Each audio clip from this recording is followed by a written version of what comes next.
So today's story takes place in the mountains of Afghanistan, in a place that most people have never heard of, and frankly, after you hear this story, you'll probably be glad you've never been there. Before we get into today's story, if you're a fan of the strange, dark and mysterious delivered in story format, then you've come to the right place. And if you haven't already, please consider subscribing to the channel and giving this video a thumbs up. It really helps out a lot. Now, let's get into today's story. The year was 2002, and Staff Sergeant Mike Daniels, that's not his real name by the way, his identity has been protected for obvious reasons, was leading a reconnaissance mission in the Hindu Kush mountains of Afghanistan. Mike had been in special operations for 8 years at this point. He'd seen combat in 3 different countries. This guy was not easily rattled, but what happened to Mike and his team in a place called Kandahar? Well, it's the kind of thing that makes even the most hardened soldiers question everything they thought they knew about the world. Mike's team consisted of 4 operators.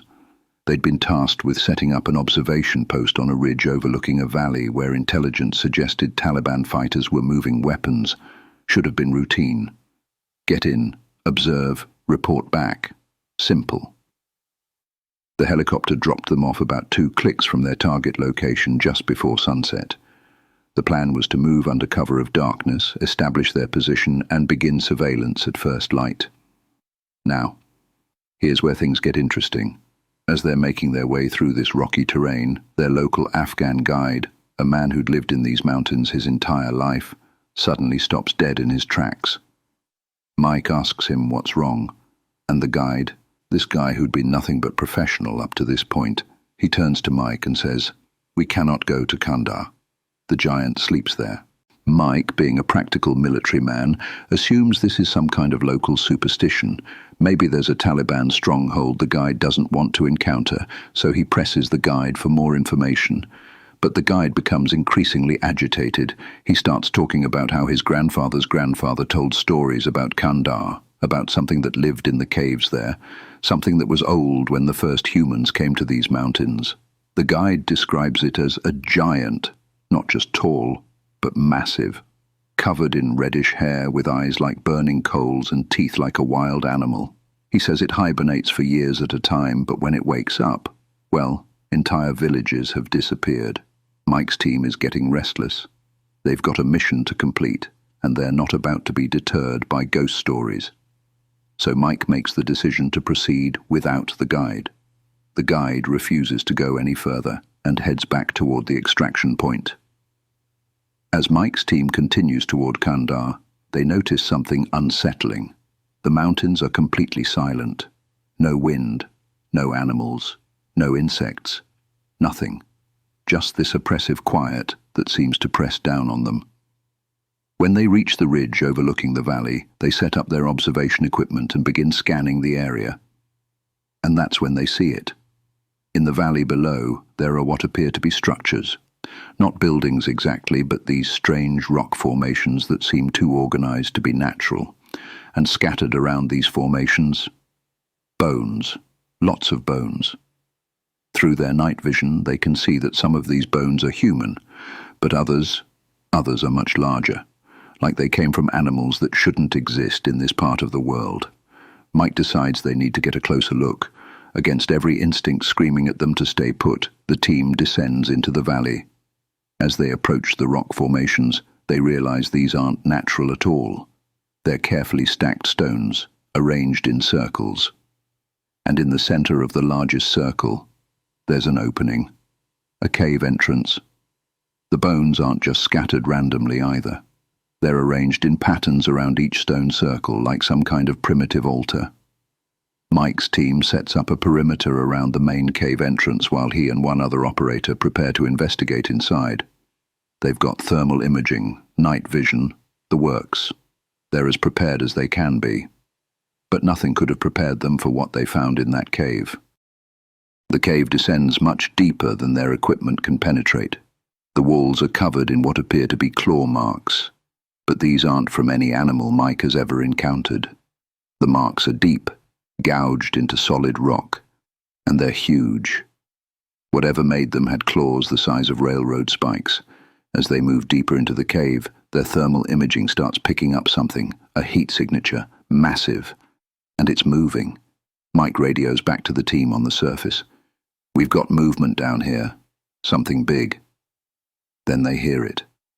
A sound that Mike later described as being somewhere between a growl and human speech, like someone trying to talk through the vocal cords of a bear. The thermal signature is moving toward them now, and it's fast, much faster than something that size should be able to move. Mike makes the call to retreat, but as they're backing toward the cave entrance, their flashlights illuminate something that stops them cold. Standing in the tunnel ahead of them is a figure that defies explanation. It's humanoid, but absolutely massive, somewhere between 12 and 15 feet tall, with shoulders that barely fit in the cave tunnel.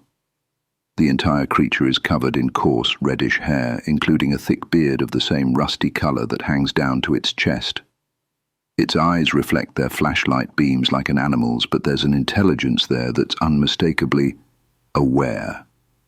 And here's the detail that really messed with Mike's head. When the creature shifted its grip on what appeared to be a crude spear made from stone and wood, Mike could see its hands clearly, 6 fingers on each hand, 6 massive fingers ending in claw-like nails. For several seconds, nobody moves. Mike and his teammate are frozen, trying to process what they're seeing. And this thing, this giant, it's just standing there, studying them. Then it does something that Mike says still gives him nightmares. It speaks. Not in English, not in any language Mike recognizes, but definitely speech, deliberate, intelligent, and angry. Mike's training kicks in. He raises his weapon and shouts for the thing to get back, but instead of retreating, the giant takes a step forward. And that's when Mike realizes that whatever this thing is, it's not afraid of them. In fact, it seems more curious than threatened. Like it's encountered humans before and knows exactly what they're capable of. Mike fires a warning shot into the cave ceiling. The sound is deafening in the enclosed space, but the giant doesn't even flinch. Instead, it raises that primitive spear above its head and lets out a roar that Mike says sounded like nothing he'd ever heard before or since. Then it charges. The giant comes at them with surprising speed for something so massive. Mike and his teammate are backing toward the cave entrance, firing as they retreat, but the tunnel is narrow and the giant is closing the distance fast. That's when the worst thing that could happen, happens. Mike's teammate, we'll call him Rodriguez, trips on some loose rocks. As he's trying to get back to his feet, the giant is right there, towering over him with that crude spear raised high. Mike empties his magazine trying to stop the thing, but it's too late. The giant drives the spear down with tremendous force, and Rodriguez doesn't make it out of that cave. Mike later said that watching his teammate die was horrific enough, but what really haunts him is what he noticed in that moment of chaos. When the giant bent down, Mike could see its feet, 6 toes on each foot, just like its hands. This wasn't some random mutation. This was something else entirely. Now Mike is alone in that cave with this creature, and his teammate is dead. The giant turns its attention to him, raising that bloody spear again. But here's where Mike's years of special operations training kick in. Instead of panicking, instead of running, he does something that probably saved his life. He radios the team on the surface. "Rodriguez is down. Giant hostile in the cave. Need immediate backup." The other 2 team members rush into the cave just as the giant is advancing on Mike. Now it's 3 operators with automatic weapons against this massive creature in a confined space. The giant tries to charge them, but this time they're ready. All 3 of them open fire simultaneously, concentrating their fire on center mass. The creature staggers, roars, swings that spear wildly, but they keep firing. Finally, after what Mike estimates was over 200 rounds, the giant drops. It hits the cave floor with a sound like a tree falling, and then silence. For several minutes, none of them move. They just stand there, weapons trained on the creature, waiting to see if it's really dead. Mike's team immediately called for extraction, but not the kind they originally planned. They needed a body recovery for Rodriguez, and they needed to figure out what to do about this massive creature they'd just killed. Within hours, helicopters arrived. Not just transport helicopters, heavy lift birds, the kind used for moving equipment that weighs several tons. Mike watched as a team of people in hazmat suits, people he'd never seen before and who definitely weren't part of his unit, carefully examined the giant's body. They measured it, photographed it from every angle, and took samples. Then they loaded both Rodriguez's body and the giant onto separate helicopters and flew them away. Mike and his surviving teammates were immediately flown to a different base where they were debriefed by officers they didn't recognize. They were told that everything they had witnessed was classified at the highest levels. They were made to sign documents stating they would never discuss the incident with anyone, including their families, and that any breach of this agreement would result in immediate court-martial and prosecution under the Espionage Act. They were also told that Rodriguez had been killed in a conventional firefight with Taliban forces. That was to be the official story, and that was what his family would be told. Mike tried to do some research on the area after he was transferred to a new unit. What he found was disturbing. There were reports going back centuries of encounters with giants in that region.